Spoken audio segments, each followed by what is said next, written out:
28 years later. Chapter 1. The stage is set. Citizens of Dimsdale, the mayor of the city stated clearly. He stood on the stage at a podium, addressing the large crowd of press that surrounded the stage. I know in these troubling times with this strange outbreak of... He paused, trying to think of the right word to use. Mutations caused by a disease we are still tracking down, and all those who are victims of this disease. We are doing our very best to fight back, and with the help of some of the greatest minds in our entire nation, we are researching a cure for these tragic events that plague our fair city today, he said clearly and wisely, as any true politician would. Suddenly, the reporters in the audience jumped up and down. Mr. Drake! Mr. Drake! Please, over here, Mr. Drake! One at a time, he said as he raised a hand, silencing them all before pointing to a man in the crowd. Yes, Mr. Drake. Tom, I'm with the Nightly News. Tell me, with this being the 5th case in the last month, are we going to quarantine the city? It's not necessary at this time, but that's an option to think about. Next, another reporter, a woman this time, asked. Mr. Drake, in all due respect, if this becomes an epidemic on your watch, you do understand it could cost you your job. Mr. Drake smiled a bit cocky. I can assure you that this disease is not transmissive by air or even physical contact. From all the studies I've seen on it, it has to be injected, and whoever is doing this will be stopped. But I am not worried about this becoming an epidemic. Now, I am sorry, but I'm out of time.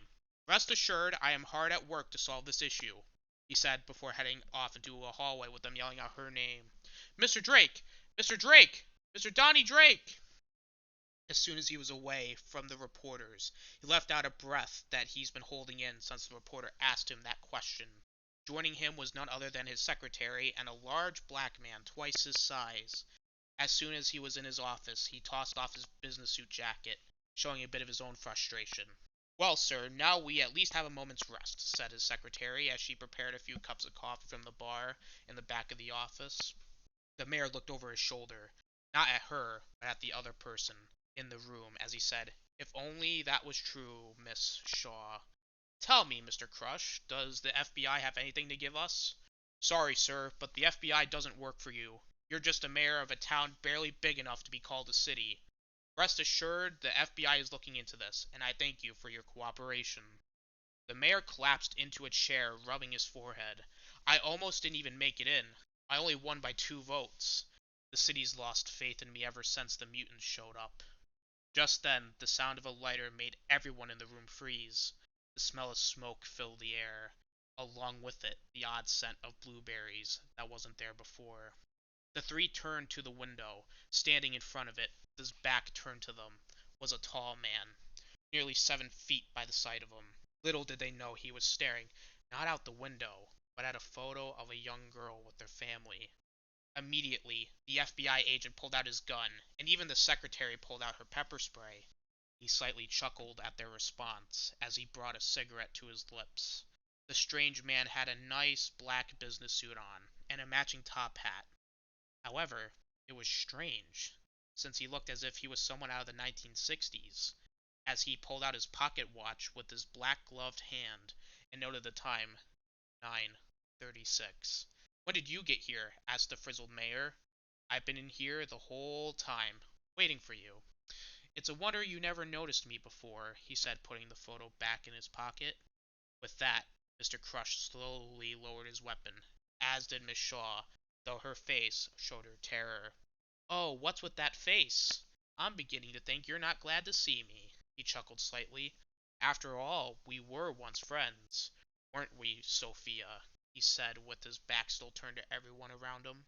His movements were somewhat slow and methodical, as he enjoyed his cigarette once more. Its smoke circled over his top hat. And to think you were once a general in the army, he said with a bit of amusement in his voice. Retired, and you and I were never friends, she said with a bit of venom on her lips. What are you doing here? Mr. Crush asked. Yes, let's cut with the pleasantries. Why am I here? Good. They weren't very pleasant anyway, the secretary said under her breath. I called them here, the mayor confirmed. Why? Asked Miss Shaw. Mr. Drake sunk into the couch as far as he could go. He wouldn't dare stand up and approach his desk. He, as well as everyone else in the room, wanted to stay as far away from him as much as possible, putting in as much distance as each of them could without trying to make it too obvious and lacking in performance. Mr. Wolfric, with the rise of these incidents, the research to find a cure can never be more important. As a previous head researcher, we wish to employ you, sir, to help us find a cure. Being one of the richest men in the state, we hope we can come to an agreement that would be beneficial to all parties. Miss Shaw turned to the mayor disgusted by the notion, yet she had no right to question her boss. She didn't hide the way she felt about it. Mr. Crush said nothing, looking as uncomfortable as one could be. A moment of silence filled the air, and the tension grew every second it remained, only to be broken by the sound of laughter. It started as a slight chuckle, but soon it grew to a loud and deranged laughter. Let me get this straight. You're only here to ask me for my money? Me? Ha ha ha ha! He fell to the window as he banged on it while wheezing. Something funny? Miss Shaw grumbled. Yes, he said, turning on his heel to face them. They jumped a bit at the sight.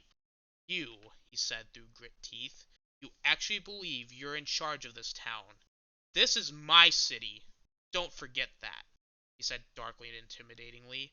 Finally, his face was revealed. He was a pale man, so pale it almost looked like he was covered in flour. Yet, he had a simple black beard and mustache, not one a villain would have, and twirls around, but a mustache nonetheless. His eyes were sunken in, and with his skinny face, he looked like that. He had a wide grin on his face, baring his teeth. Some were sharp, fang-like, almost like a wolf. Asking for money from someone of my reputation wouldn't do well for your next vote, he teased. Oh, you must be desperate to even try to make a deal with the devil. And here I thought you were going to arrest me. Mr. Crush shifted a bit in his stance. Oh, don't act so coy. You think I haven't noticed the cars and vans that follow me from time to time? For an FBI agent, you guys certainly aren't that sneaky. Here's some advice. If you want to spy on someone, don't get foolishly caught. And to think you're the one who imprisoned the Griffin gang, he said with a grin. Mr. Crush turned to him, letting his anger show. Yet it only amused the man, making the FBI agent narrow his eyes further. But before anything could be done, Miss Shaw spoke up. If this is your town, why don't you help? She yelled. I never said I wasn't going to. With that, everyone except the skeleton man grew surprised and silent as they watched him put out his cigarette and Miss Shaw's cup of coffee. He then proceeded to pull out of his jacket a metal cane with a ball on top, and a few stacks of cold, hard cash. I do not wish for my name to be on any document. This is anonymous. He then threw the stacks of cash on the desk, as will the other payments that I have already left in donation boxes. But don't forget, he said, he began to head to the door, who really rules this city. Just then, they all heard a loud crash in the hallway.